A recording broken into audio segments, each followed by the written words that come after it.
Pustovanje je eden izmed najstarejših ljudskih običajev. V Sloveniji je bilo pustovanje prvič omenjeno v 17. stoletju, pred tem obdobjem pa so predvsem po starem Rimu divjale grozljive maske.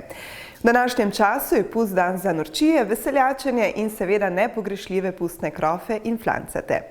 Že pred nekaj dnevi pa so Koper, rektorat in pedagoško fakulteto Univerze na Primorskem obiskali koranti v zasedbi dr. Bena Ernejčiča in študentov pedagoške fakultete ter ta lep običaj predstavili študentkam in študentom.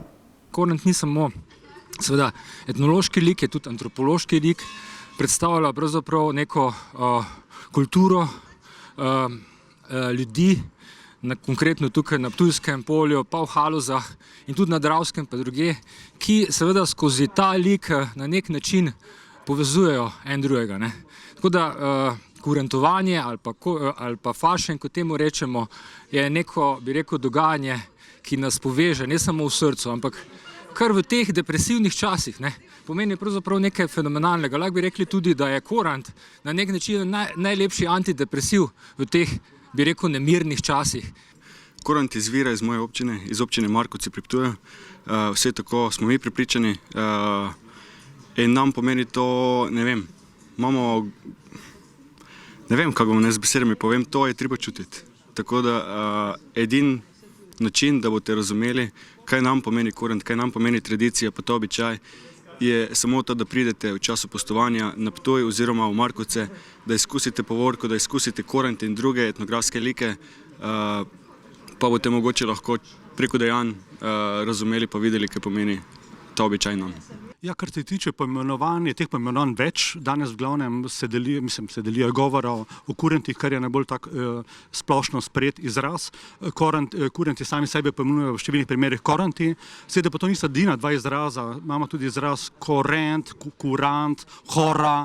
Skratka, teh poimenovanj je več, v bistvu za temi poimenovanji se ne skrivajo drugačne tradicije, gre samo za narečne ljudske poimenovanje, to tudi vse. Kar se kurentov oziroma korantov tiče, gre dejansko za en maskirni lik, ki pripada skupini kožuharjev.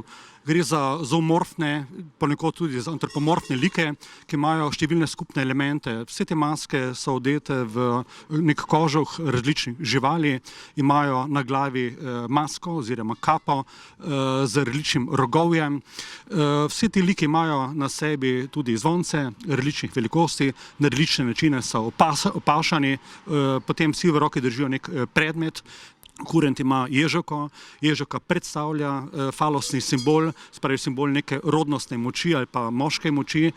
Sicer pa obstaja ena od hipotez o kurentovem izvoru tudi ta, da bi se naj kurent razvil iz podobe srednjeveškega peklenčka. Ampak to je samo ena od možnih hipotez, teh hipotez je seveda veliko več. To, da maska je mogla biti čim bolj grda, čim bolj zastrašujočega videza, ker bolj ko je bila grda, večjo moč je imela, da se lahko zoperstavlja tem zlim silam, ki bdijo nad življenjem slehernika.